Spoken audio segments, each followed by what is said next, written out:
I was not sure whether I could kill a person. And I found in a ditch 28 of our servicemen with their hands tied behind their back and shot in the back of the head. And I changed my mind. You are about to embark upon the Great Crusade. To meet this mounting aggression. And make no mistake about it, good will prevail.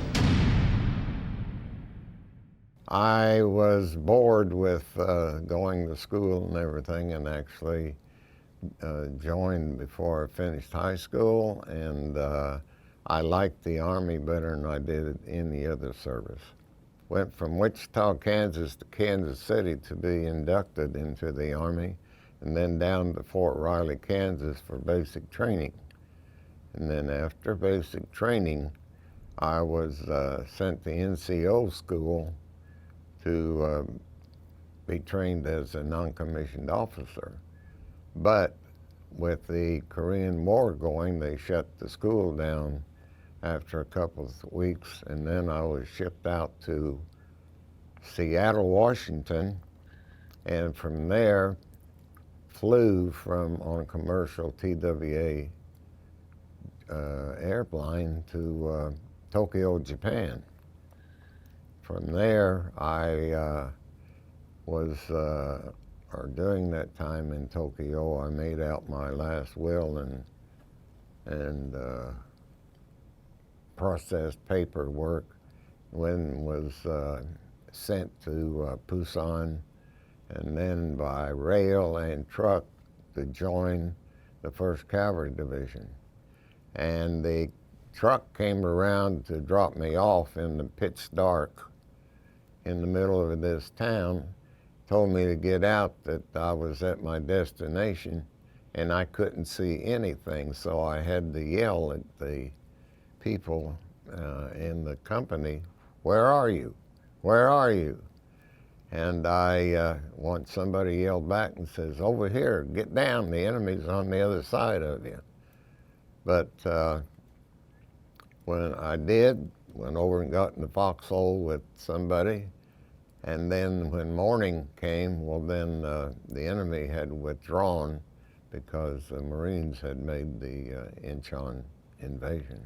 Well, I started out as just a private, but they informed me that they didn't have any just privates, so they promoted me to a PFC.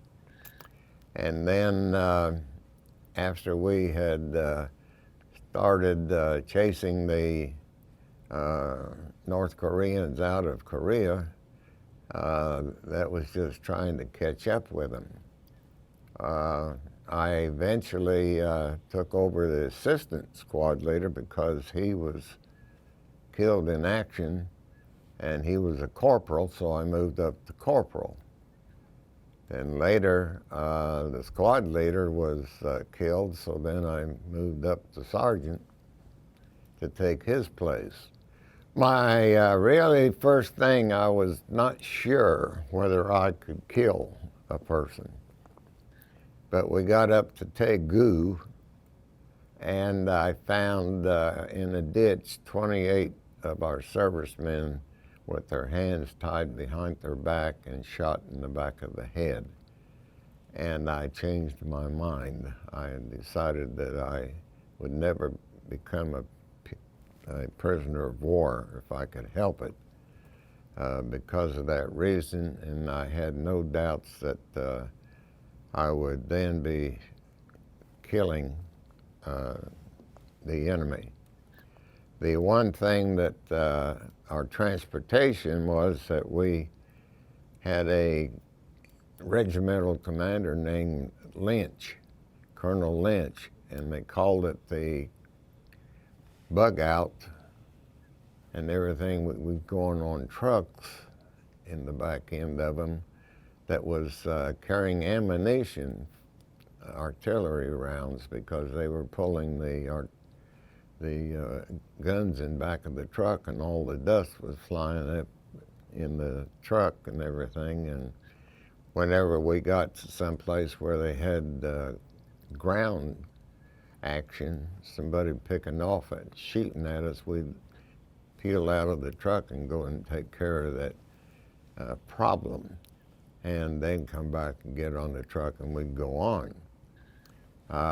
We ran off the map that the colonel had for us, and we came to a junction in the road we were on. One was going to the left to Sewell, it said, the sign.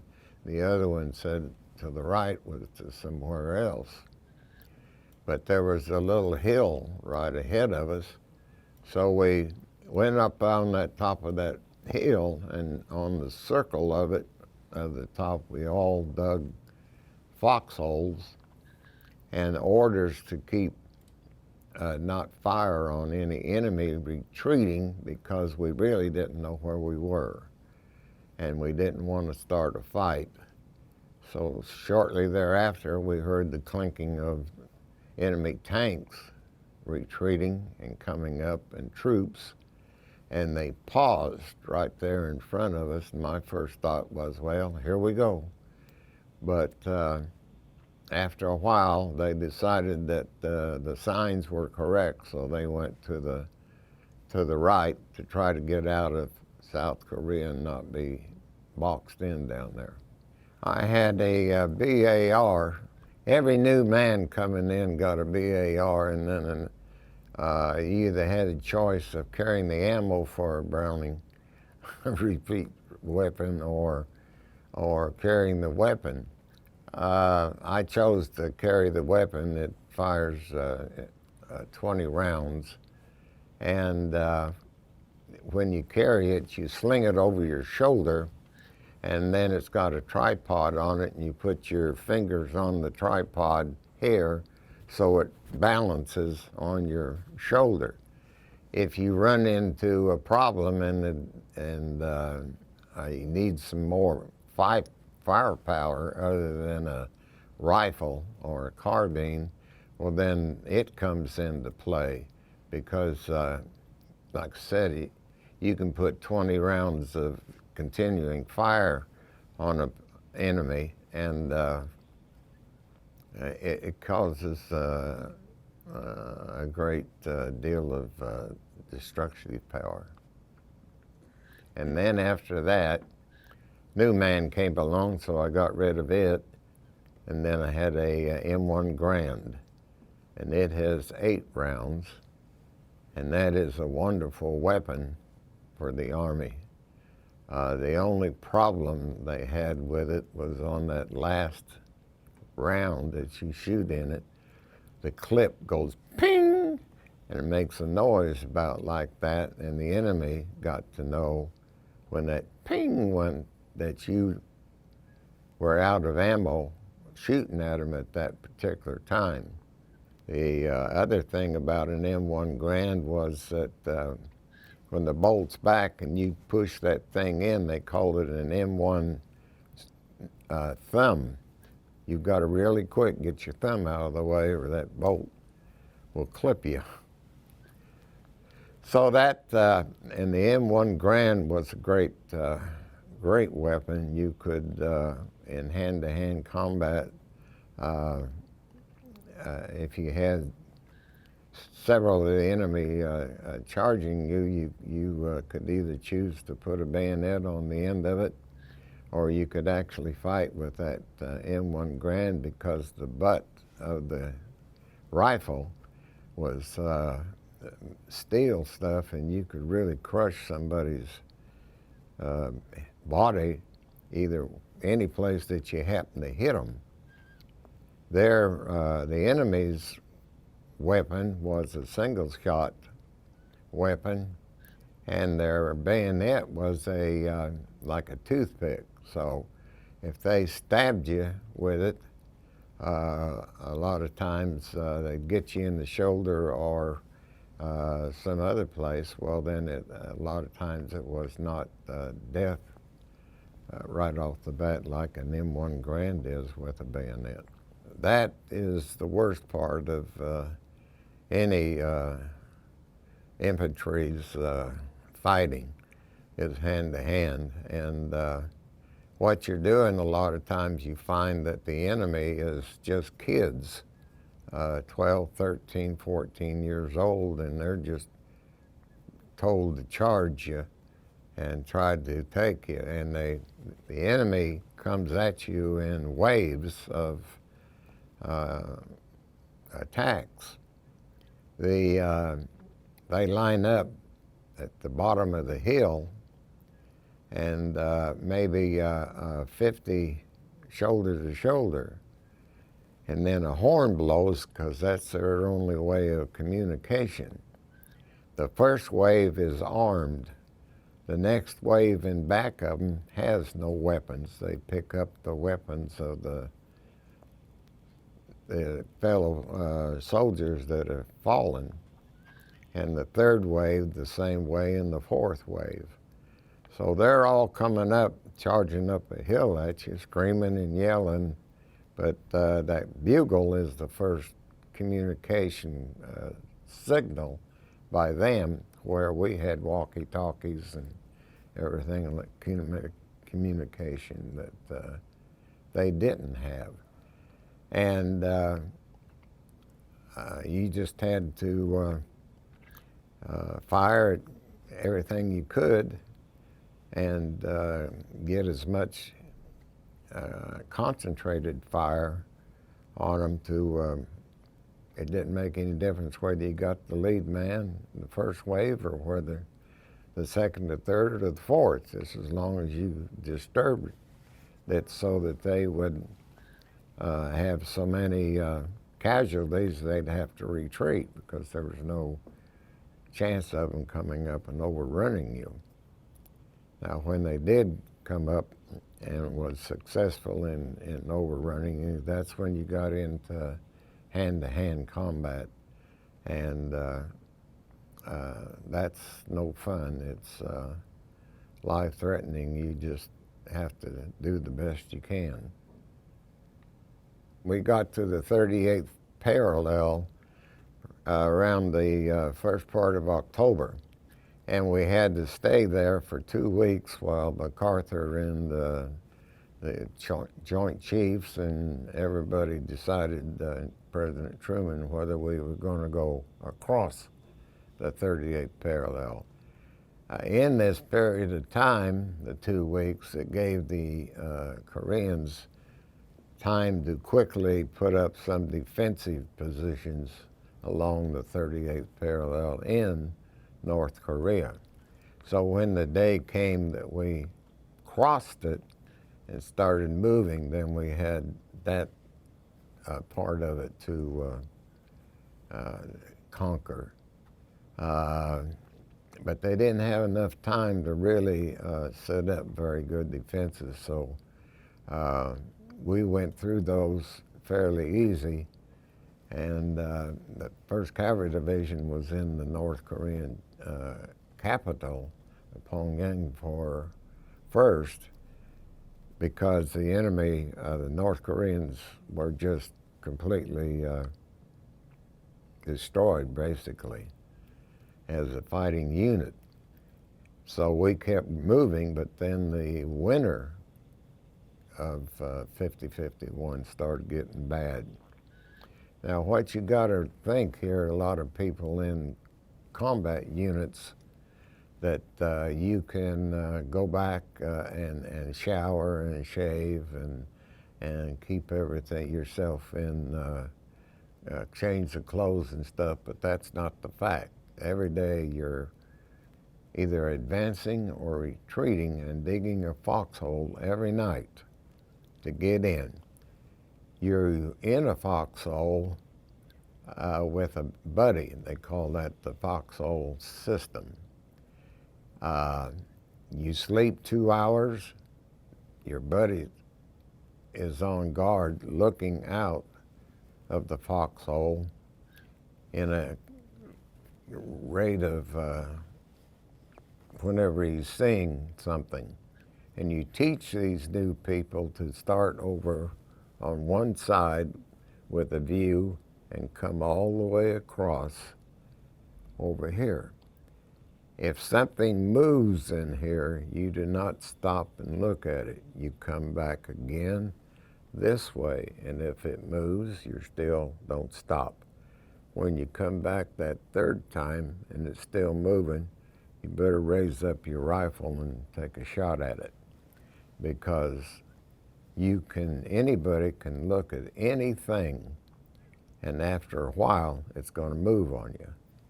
So we train them to do this in order to distinguish between shooting at nothing and firing at actual target. The other parts of it are throwing a grenade. When you pull the pin and do it like they do in Hollywood, reach back and cut loose like that, a lot of times experience has shown that when they get back here, they let go of the clip. Now that grenade has got a fuse in it. It goes 1 1,000, 2 1,000, 3 1,000, 4, boom. That's all the time it's got.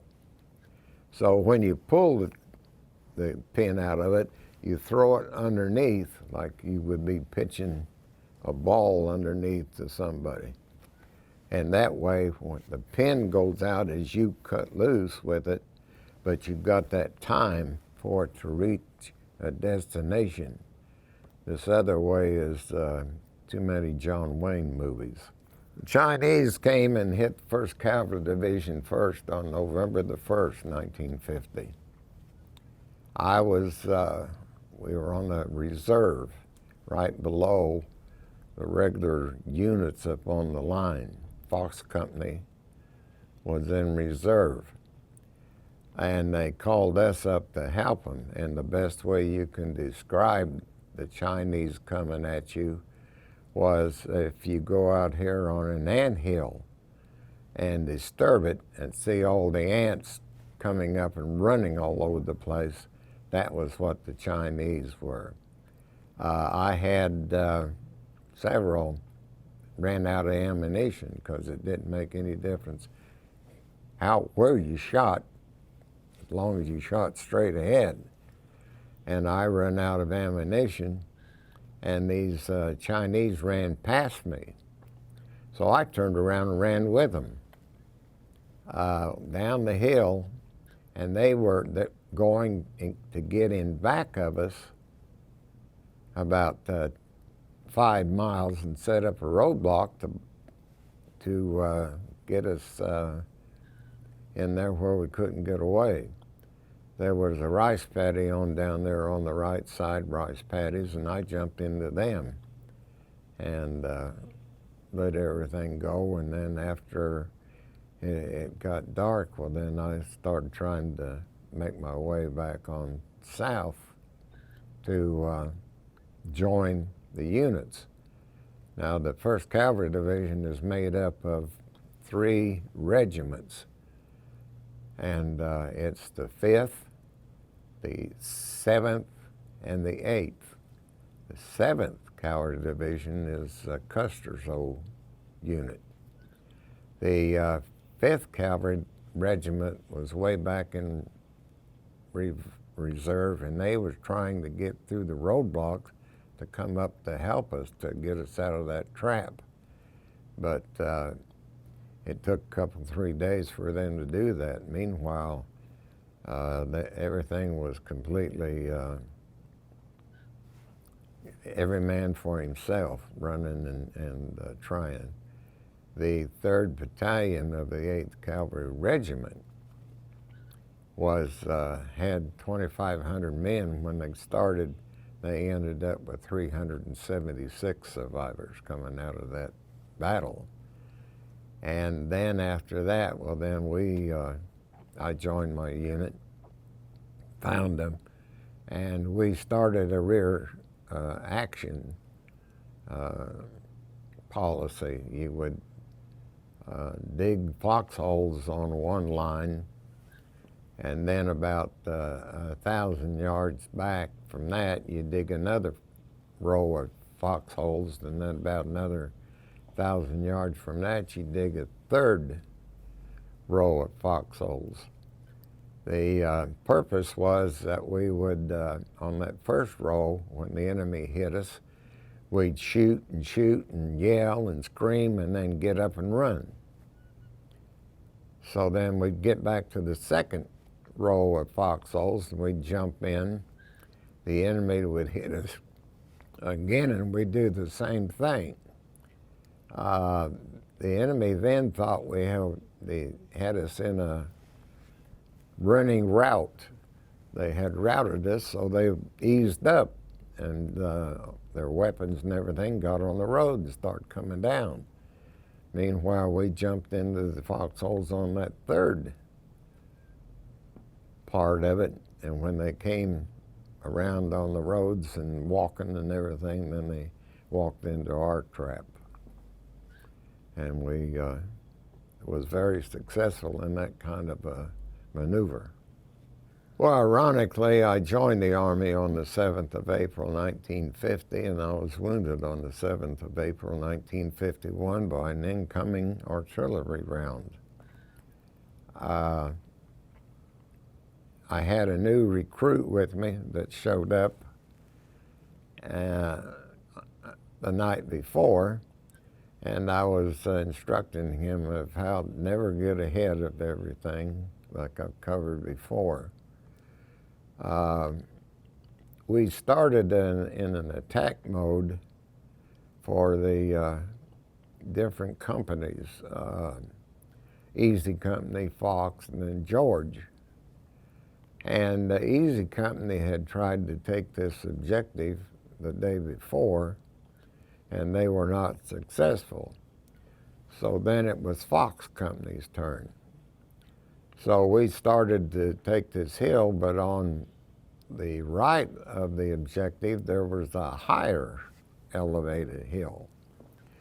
So it was decided for me to take our platoon and go off to the right to see what was on the higher hill so that we would have an elevated shot at the enemy at the lower hill on the left. So we're starting up that way, and we come to a clearing, and there's an angle naturally to the hill going up. So we're out at an angle. This leg is shorter than this one because you're moving at that angle. All of a sudden, this new man comes up right beside me, exactly, and this artillery round comes in and hits. He took the blunt of the incoming artillery round, and we were out of step.